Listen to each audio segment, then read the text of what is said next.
My name is Vin Dacquino, and many of you may know that I've been around a while.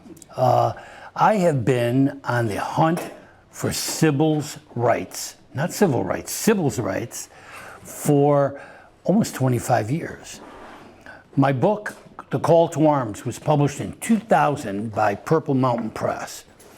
And when I first started investigating this story, it was truly an investigation.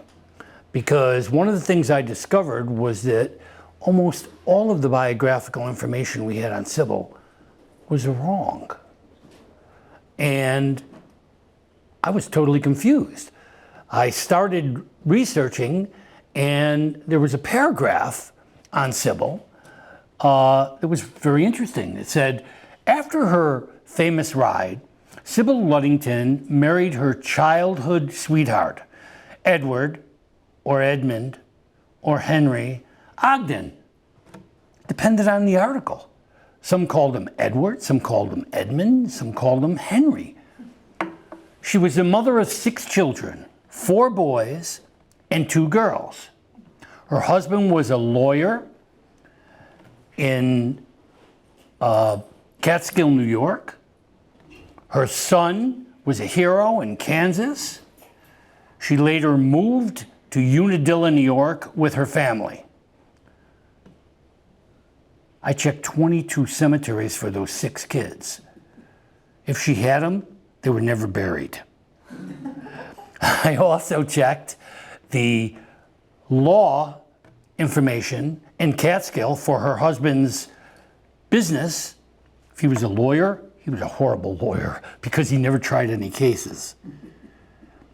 Something was incredibly wrong, especially her son was a hero in Kansas. So I looked up Edmund Augustus Ogden, who was a hero in Kansas. And I looked up his mother's name, and there it was, Julia. Julia? I thought it was Sybil. So, the more I looked, the curiouser it got. And I called my publisher, who was Ray Rominger from Purple Mountain Press, and I said, Ray, something's terribly wrong here. This information doesn't make sense. Well, it took me 3 years to sort it all out. And once I sorted it all out, it took me even more years to sort it out again because the internet gave her back to 6 kids. They gave her husband again, Henry or Edward or Edmund, and all of those things that I thought I straightened out were not straightened out anymore. So I am a man on a mission. Sybil Ludington deserves credit as a great American hero.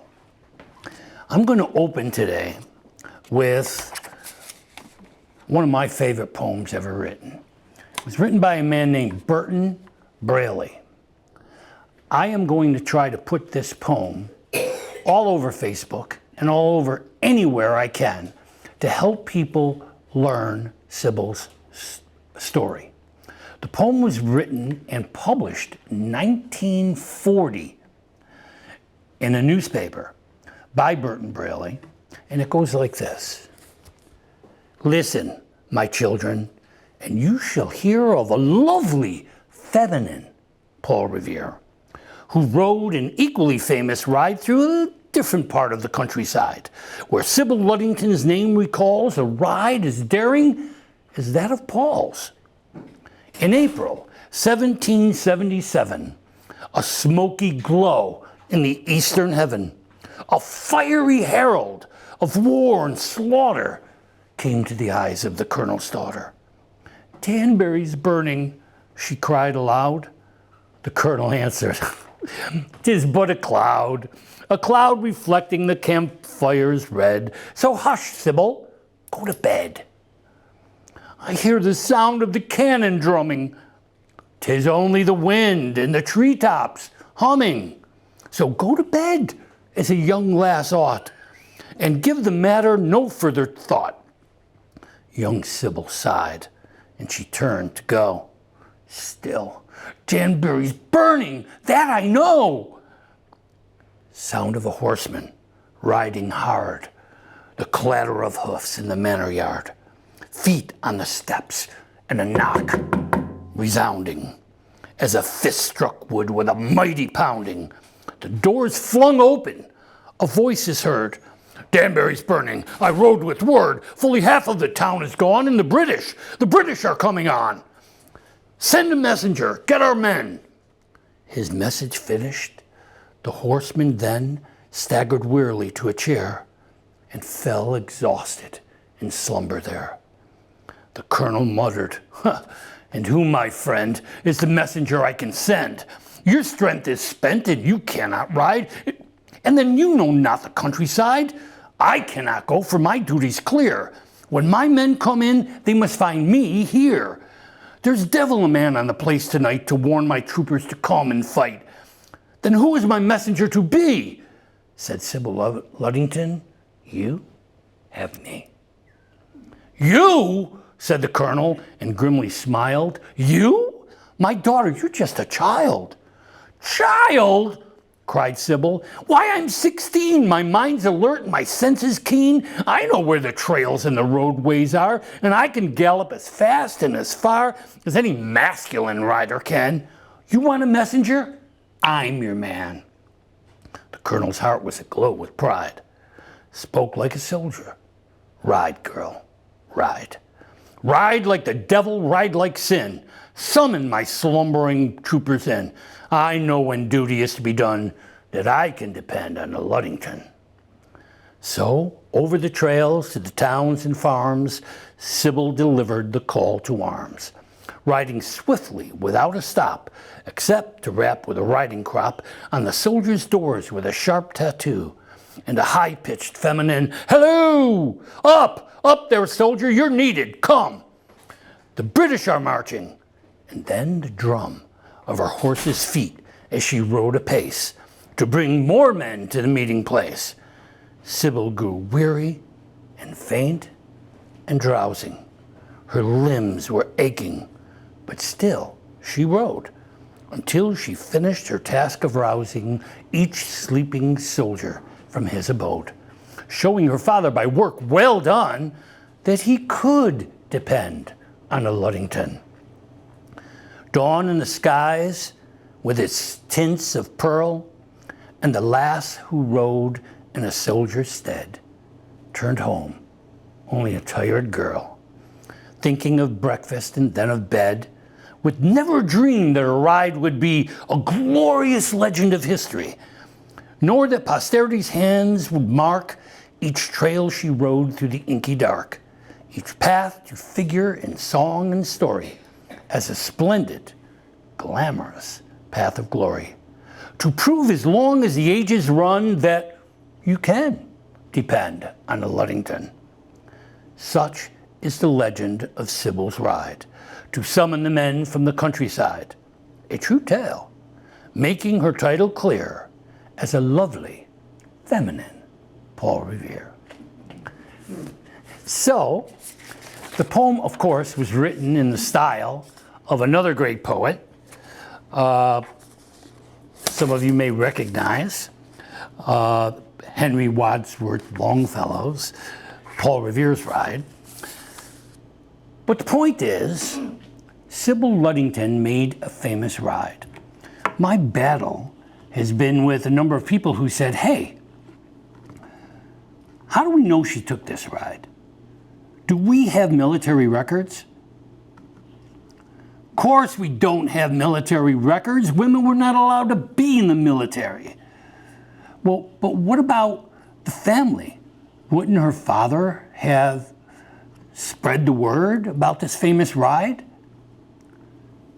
Her father, there were attempts on his life more than once. The Revolutionary War was brother against brother, son against son, family against family. Some people went for the king, some people went for liberty. Sybil's father went for liberty. That means his enemies were next door, down the road. Do you think he would want to forecast the fact that his daughter rode out in the middle of the night, an enemy to some of those people? Would they have attempted to kill her the same way they attempted to kill him? Most likely. So it wasn't advertised. Also, she was one of those things that weren't mentioned very often those days. A girl. And women were not recognized the way they are today. Today we do have a woman in the White House. In those days, would not have been thought of. So, what about Sybil's story? Was she a famous hero? I'll tell you that in a heartbeat. Then why didn't historians mention her name? I've been reading these wonderful educational treatises of Sybil that college students have been writing. And one of the things they said is, hey, if she was so famous, why didn't or if her ride was so wonderful, why didn't some of the historians of the time mention her? They didn't know. The cameras in the driveways were not working. The reporters were not reporting it in all of the hundreds of newspapers that didn't exist. It was a different time. And when I tell people that I was able to uncover a letter from her nephew from 1854, telling of the ride, they say to me, oh, so it's family hearsay. No, it's family history. Think of your own lives, each and every one of you. How many things have you done that the only people who could vouch for it is your family? They were the only ones there. And on that night, they were the only ones there. There were no reporters there. There were not even any soldiers there. It was 9 o'clock on a rainy Sunday night. No one was there. Wait a minute, did the colonel definitely show up at this battle? Did he eventually go there with his troops? Yeah, the next morning. How did they know? Oh, yeah, the internet. They put it online, and that's, of course not. There was no other way. They had to send a messenger. So how many names do we have of the messengers that possibly went? 1, Sybil Ludington, his oldest daughter. She was 16 years old. All the rest of the kids were babies. They were young. She was the oldest. There was no one else to send. By the morning, the colonel's troops showed up. How do you know they showed up? By all of the hundreds of pension records I read. Are there actual records that said that he participated in this? Yes, yes. They're here. They're in this book. And so is the letter from her nephew. Her nephew, written to a man who was a member of the, the symbol, Masons. Thank you. He was a member of the Masons.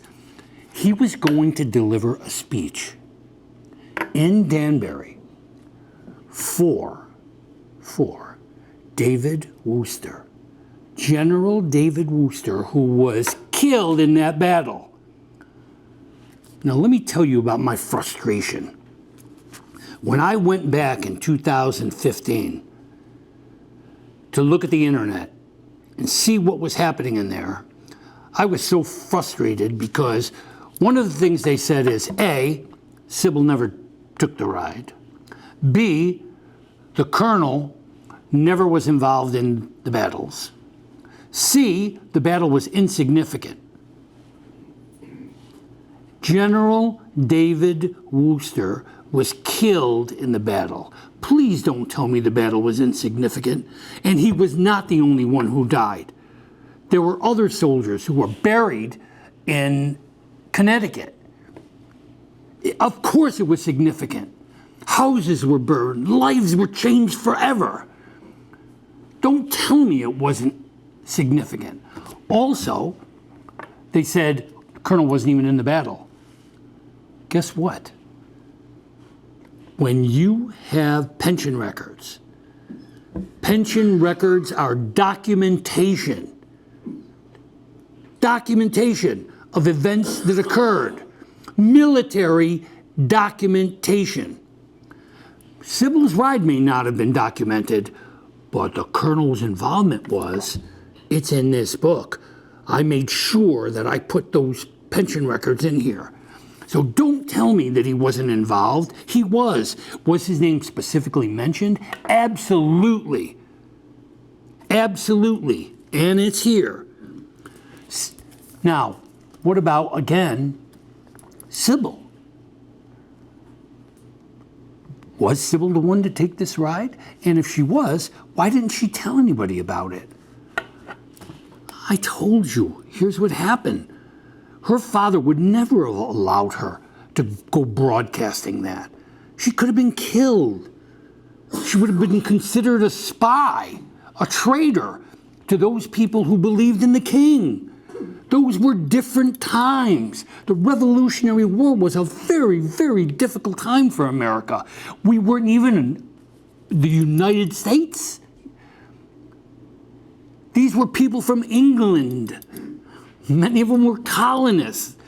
The Ludingtons themselves were from England. It was a time of turmoil, a search for peace. So, how did we actually find out about it? Well, there was another problem, and this is what I kept running into. They said, you know what? The first mention of this ride was 1907. It was in a book by Willis Fletcher Johnson.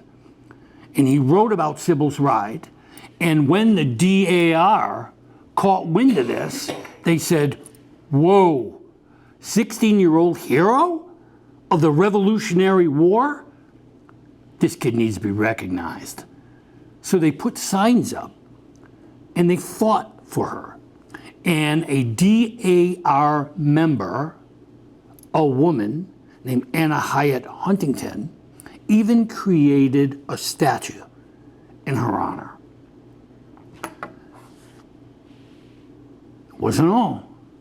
United States Postal Service created a stamp in her honor. The DAR created a coin in her honor. So why am I upset? I'm upset because Sybil Ludington got ripped off by history folks. And it needs to be straightened out. Anna Hyatt Huntington, a DAR member, put a statue that the DAR helped sponsor. They put it on Lake Glenida. The United States Postal Service, let me go back just a little bit. She put up a statue. Till today, I'm so tired of hearing people say, wait a minute, she was riding side saddle in a skirt in the pouring rain in April in New York? I don't think so. So people poo-pooed it. They did a United States postal stamp in her honor. You realize what a great honor that is? You know what the back of the stamp says? Sybil Ludington rode through the countryside of Kent, Connecticut. Oops. It was Kent, New York, folks. They did a coin honoring the great women of the Revolutionary War. The DAR sponsored it. On the back, you know what it says? Sybil Ludington helped to ride to celebrate the victory of America in Danbury, Connecticut. We lost. There was no victory. We lost. By the time they caught up with Tryon, he was already out of Danbury. He had already burned the place. So her entire life history is marked with error. Don't you think 250 years later we should be straightening this out? Shouldn't our children know the real story? And now, what drives me even crazier, I have been on a hunt to try to find out what the real story is. Sybil Ludington, after her famous ride, she married her childhood sweetheart. She got married at 23. Who was Edward or Edmund or Henry Ogden, depending on the article. Did anybody go to the grave and read that she was the wife of Edmund before they taught children in the school the wrong name of her husband? And who was this guy? He fought 3 times in the Revolutionary War. Sybil's husband was a hero in his own right. Now you want to really hear frustration? I tracked down, okay, but I'll slow it up. So I said, all right, I have to find out. She married Edmund Ogden, who was a hero, fought 3 times in the Revolutionary War. They lived near a place you might have heard of, the Great Swamp, Paterson, New York. And they ran a tavern there called a public house. How did I know that? It was in a newspaper article. He was trying to sell the property that he eventually gave to Sybil. They had a public house there, and they moved to the next New York City, Catskill, New York. Excuse me? Where is Catskill, New York? It's on a place, on something you might have heard of. It's called the Hudson River, where all the steamboats from upstate passed through. You know how many people passed through Catskill? It was going to be the next hub, the next New York City. And when Sybil and her husband could not make it anymore with their public house here, they moved to Catskill in 1793. And they brought someone with them, their son, their one son, whose name was Henry. And they brought Henry to Catskill with them. And then her husband did the unthinkable. He died. And he left her a widow. She give up? Not our Sybil. She opened a tavern and raised that 13-year-old boy as a single mother and raised that kid on the money she made from that tavern. He eventually got married to a woman named Julia Peck. They had a child. His name was Edmund Augustus Ogden. Sybil took the money from the tavern, took her son and her grandson and her daughter-in-law Julia, and they moved to a place called Unadilla, where she lived with them for 30 years and helped them raise their 6 children, 4 boys and 2 girls. Oh my God, the historians mixed up her husband's name with her son's name and made her the mother of those 6 children.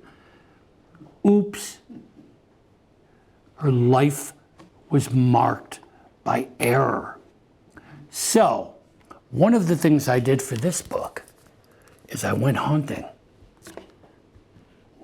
What happened to those 6 kids? Who are they and what are their names? Took a lot of work. Found them. And not only did I find one of them, one of course was Edmund Augustus Ogden, but one of them was Richard Ogden, who was married and had children, who had children, who had children, who had children. One of them was Miss Kelly Turner from LA. I tracked her down and found her and said, do you know who your great-great-great-great-grandmother was? And she said, no. Well, after a long series of emails back and forth, she was able to discover who she was. Frustration? The DAR is a wonderful organization. They help to recognize heroes of the Revolutionary War. Many of those heroes are males because what they use to make them heroes are military records, government records. Women could not be in the military. So the DAR to this date has not made Sybil a national patriot. So I went to Kelly and I said, Kelly, listen, good news and bad news. The good news is your grandparents were very much involved in the Revolutionary War, which makes you eligible for a member of the DAR. Let's get all the information together. Let's submit it to the DAR. She did. And with the help of even the Enoch Crosby chapter here, they made her a member of the DAR under her grandfather, not Sybil. He served 3 times in the Revolutionary War. She would not recognize under Sybil. To this date, Sybil is not a national hero. I received an email. I wasn't going to tell you this. I was going to wait, but I'm going to tell you anyway. Received an email from Kelly. She says, Vinny, help. I just got an email, and I just got a call from Kitty Waters. Kitty Waters is the national rep for the DAR. She's the person responsible for recognizing heroes of the Revolutionary War. She's working on it. Can you call her? I said, I can. So I called. I said, Kitty, my name is Vincent Dacquino. I've written several books on Sybil, and I've been fighting for this girl for 24 years to make her hero. She said, well, we're working on it. The president of the DAR has asked me to investigate it. I said, have you read Patriot Hero? She said, I will. Now, this has all happened over the past week. And is it an accident, a coincidence that I was invited here today? There's no such thing as coincidence, not in a matter of history. So I'm telling you that it blew me away. And I said, okay, do me a favor, Kitty, read the book. I got an email 3 days ago. Your book was wonderful. It provides the letters that we need and the information that we need. I'm going to Washington next week. We'll get back to you. It may happen, folks. It took a whole long time, but it may happen. Now, why was I reluctant to tell you today? Because there always seems to be somebody out there who needs to throw something into the spokes of the wheel and stop things from happening. But I'm going to tell you right now, that poem I just read to you was recorded on that by John Gong, who has been a good friend for a long time. And John is going to make sure that that poem hits the internet as hard as it possibly can. Let me tell you something. Native Americans used to sit their children down at the campfire and hand them a piece of rope. And they told them this story, important stories about Native American history. And they would tie a knot in the rope every time the story was told. It was called a counting rope. Every time the story was told, a knot was put in the rope, and the story was carried further.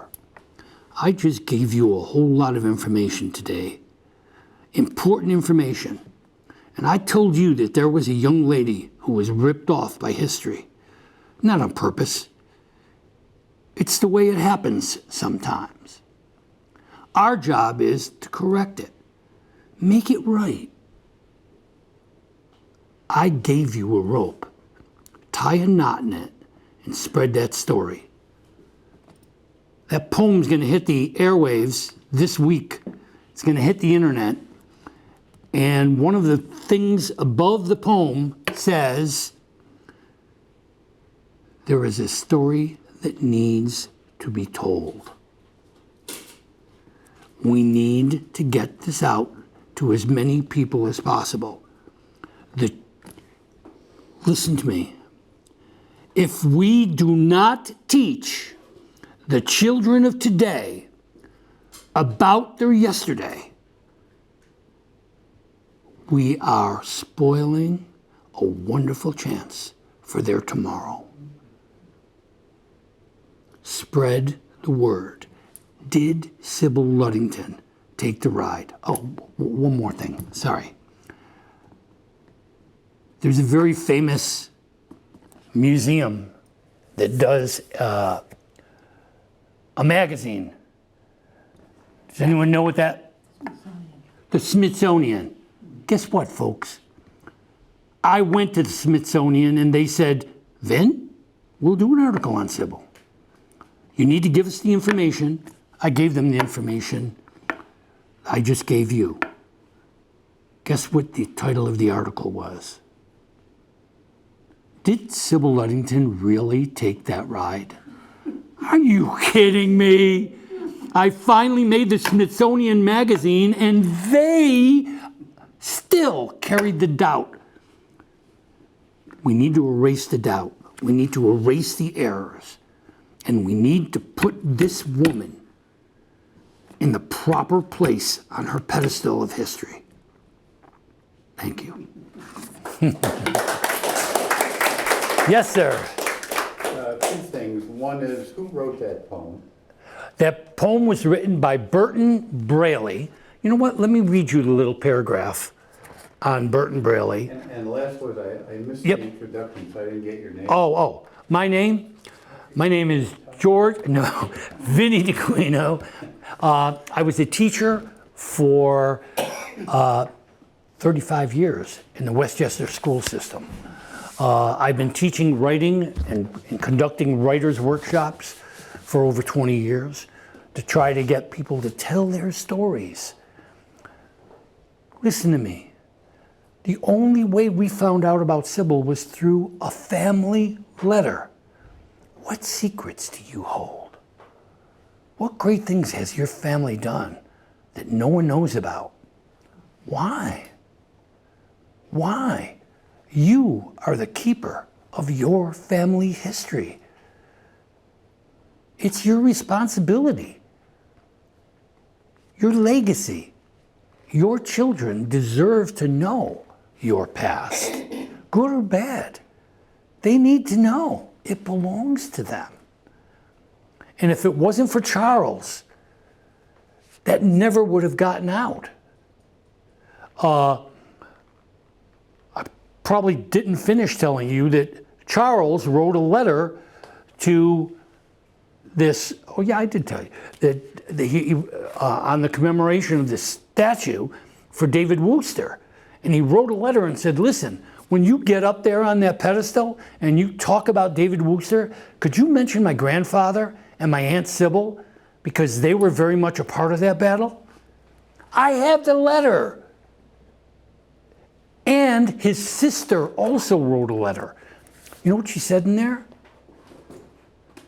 Sybil acted as a soldier on the night of the ride.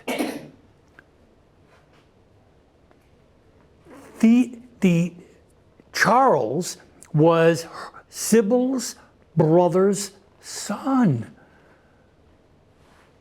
Family. He was at, his parents were at the family reunions with Sybil's parents. How close do you want to get? Were they there that night? I don't think so. But should we ignore family history? No, we should not. Who was Berton Braley? Berton Braley was an incredible poet, and he wrote thousands of poems. And he became sort of a cult hero for students because he wrote for the common man. And his poems were all about what it was like to be the common man. Berton Braley was born in 1882. He died in 1966. He was an American poet with over 9,000 poems to his credit. Most of his poems depict hardworking Americans, like Sybil Ludington, who fought for what they believed in. Braley was born in Madison, Wisconsin. Braley was first published at the age of 11, when a small publication printed a fairy tale he wrote. He was a prolific writer, with verses in many magazines. He published 20 books, about half of them poetry collections. For more information, go to www.bertonbraley.com. So, that answers your question? Yes. Oh, no, go ahead, take hers. go ahead. Who said so? How did you get involved with her? Oh, good. That's a good question. I used to always begin my talks. You know, I've done maybe 60 or 70 of these through the years. I was on my way to teach my 6th grade class. I was at Red Mills in Mahopac, and while I was driving, the car in front of me stopped. The car in front of him stopped. The car in front of him stopped. I was stuck in traffic. On my way, I taught at Pelham, 43 miles away. And you know what the Taconic is like. You can't afford delays. So there I was sitting there, and to my right, there's a sign. And it said, Sybil Ludington rode by this spot in 1776 to help repel the British in Danbury, Connecticut with Colonel Henry Ludington. And I said, what you talk about? How do I not know this if I lived right down the street? So I went to the Mahopac Library. I walked in, and there's this guy with ponytail and glasses, and he's standing there, and I said, excuse me, Sybil Ludington. He said, no. I said, not you? Do you know Sybil Ludington? He said, I think she died in like 1839. He said, I know, vertical file. Well, the vertical file was this thick, but it wasn't about Sybil's life. It was about all the things that happened after she was finally discovered.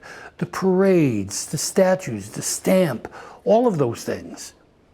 So that's when I began researching her and saying, 4 boys and 2 girls? Who did she marry?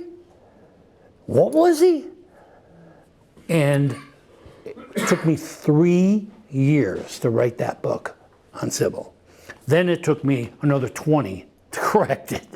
So, and it wasn't the corrections, it was the clarification so that we could undo the wrong things. My daughter proudly sent out a what do you call that? A thing on the internet.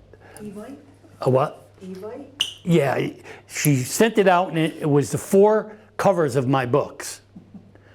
And the first response she got was, did anybody tell him that she never really took that ride? It was a fairy tale? I said, oh God, please help me. So it's something that needs to be straightened out. It's been too long. Was Paul Revere's ride better than Sybil's? I'll tell you this. Paul Revere went 12 miles. Sybil went 40. Paul Revere had 2 helpers. Sybil had none.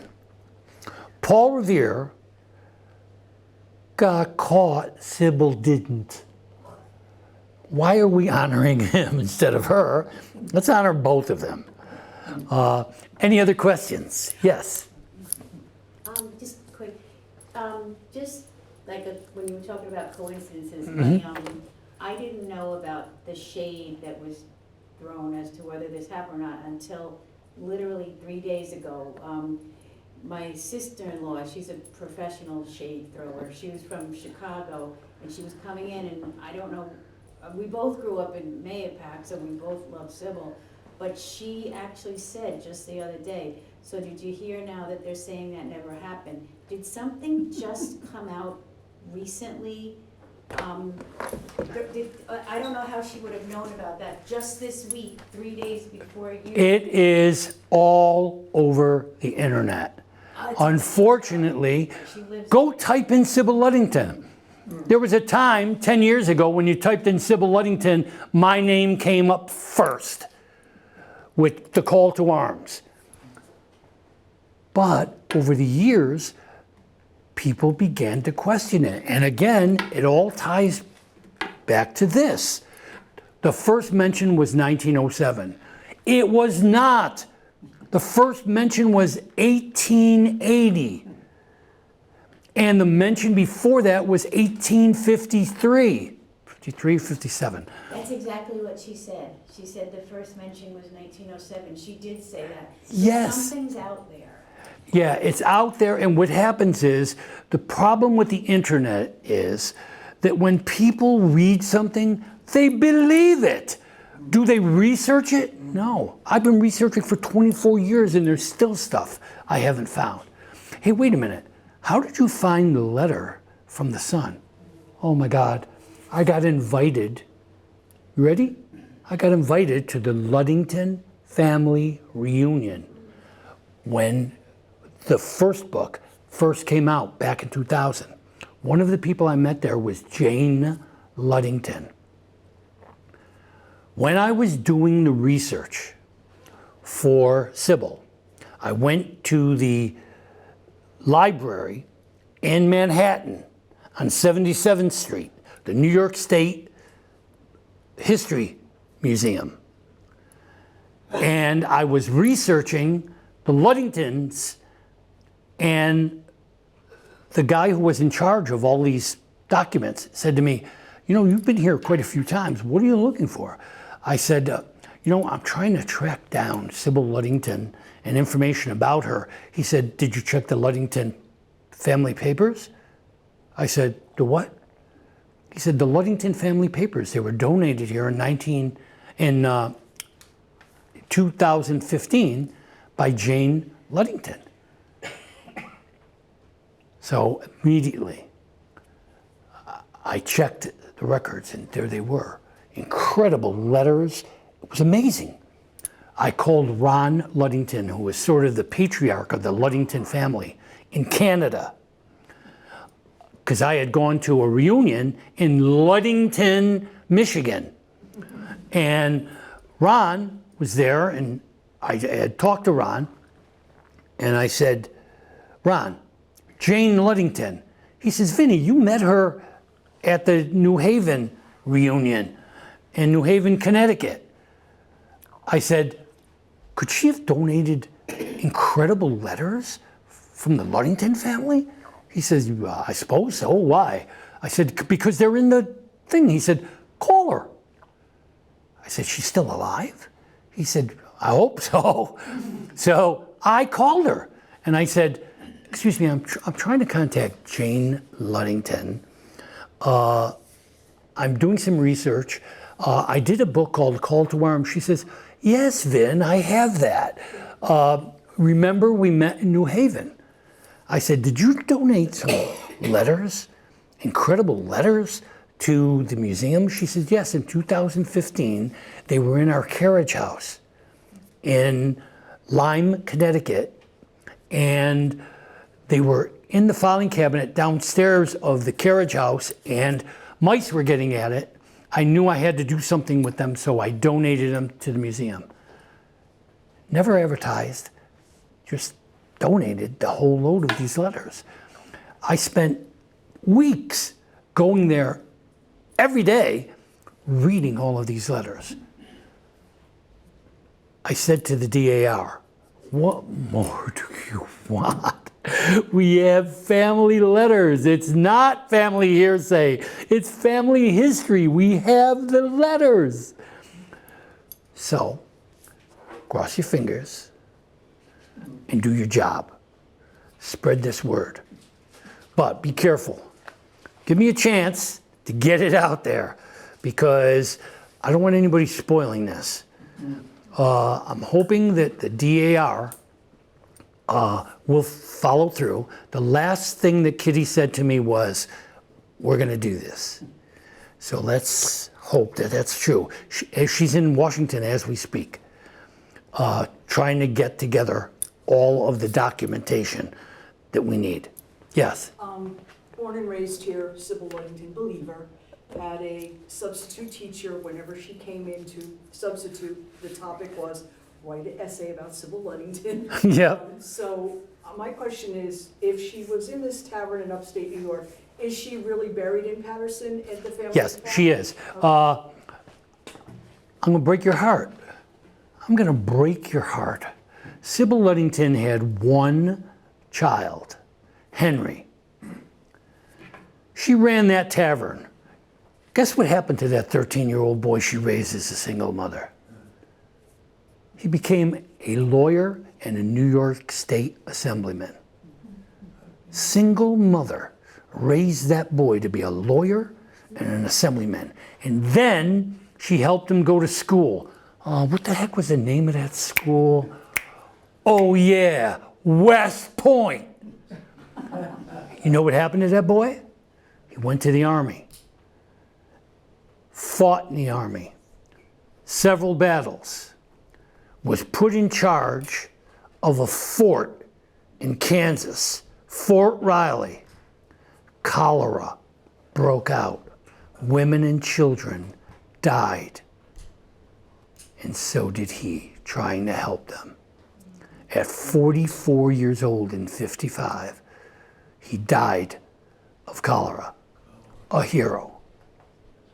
Sybil Ludington was not only a great daughter, mother, mother-in-law, grandmother, patriot.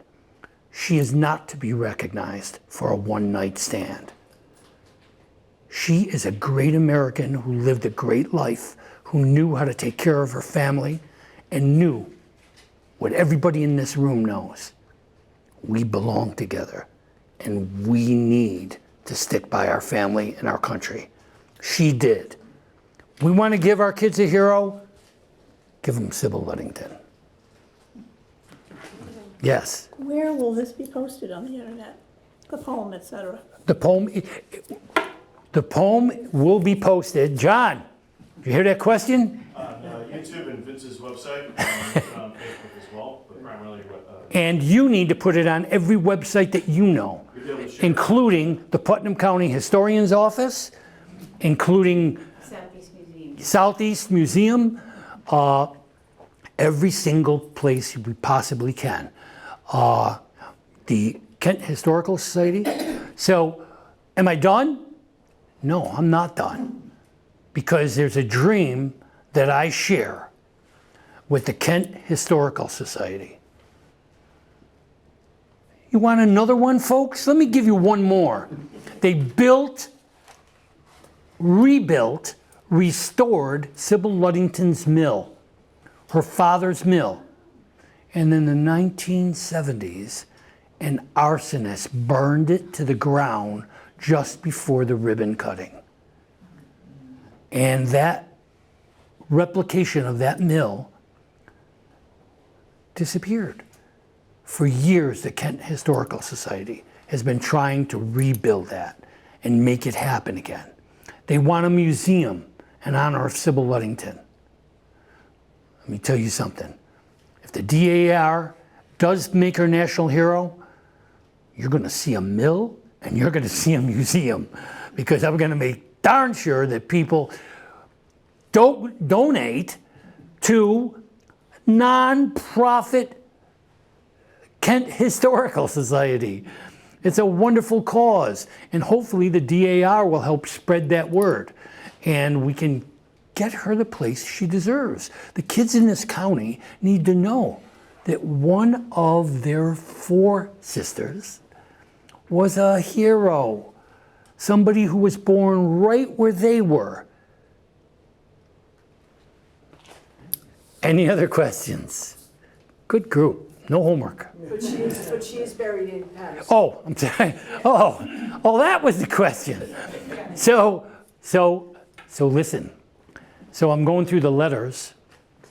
She raised this boy. He becomes a hero. And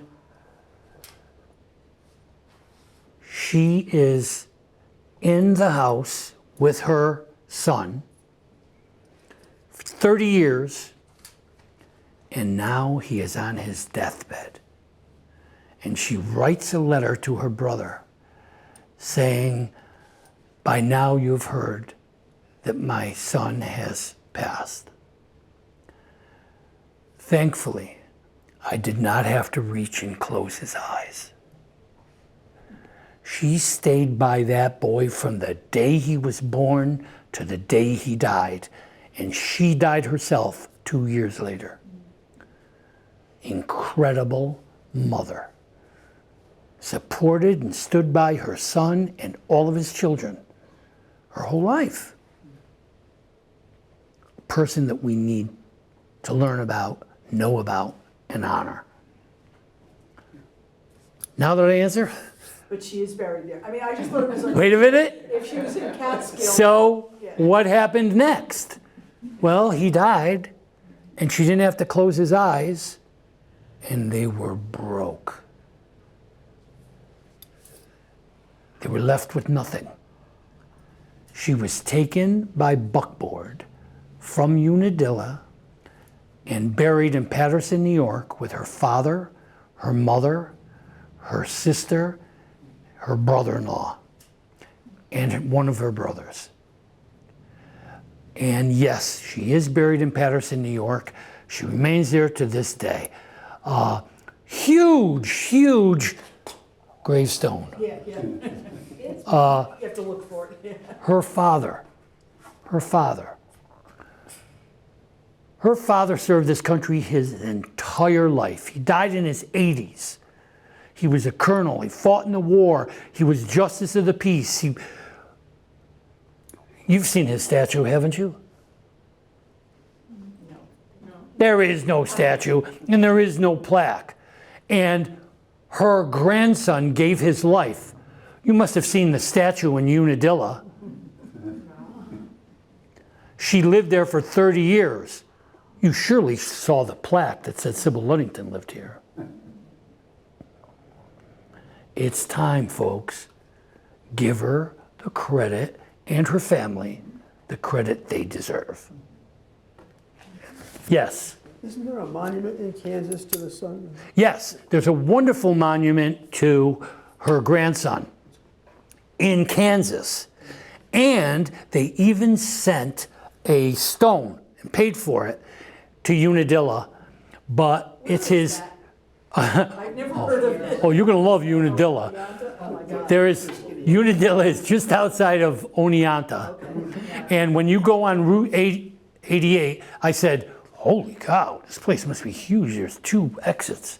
No, there's an entrance and an exit.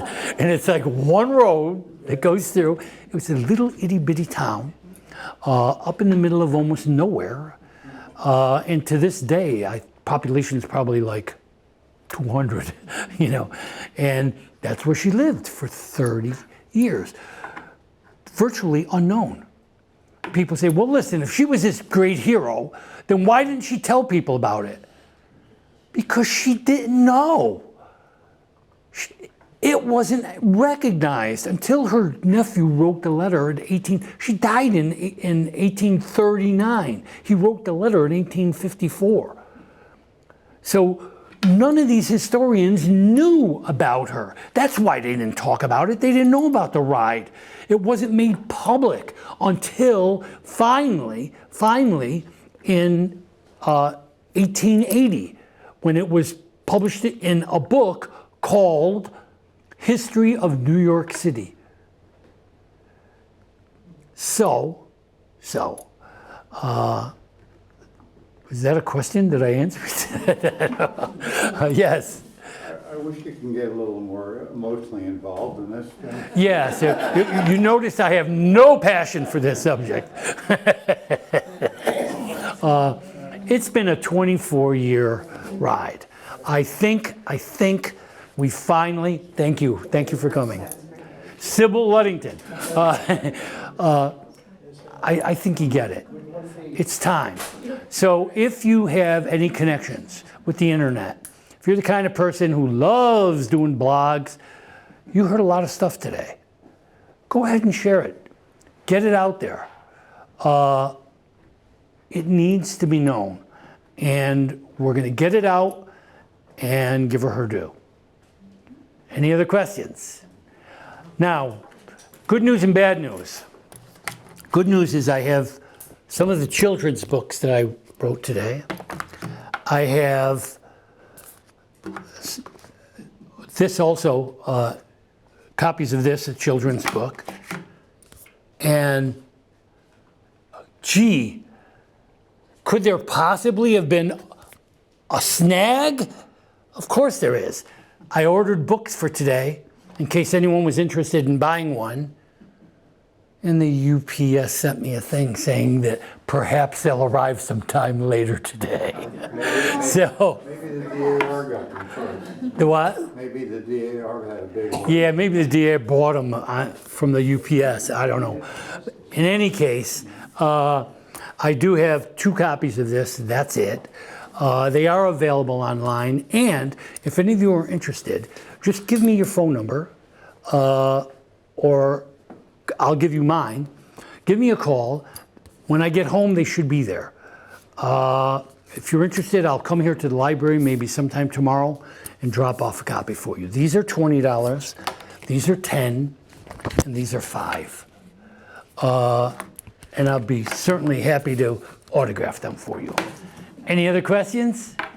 Thank you for being here.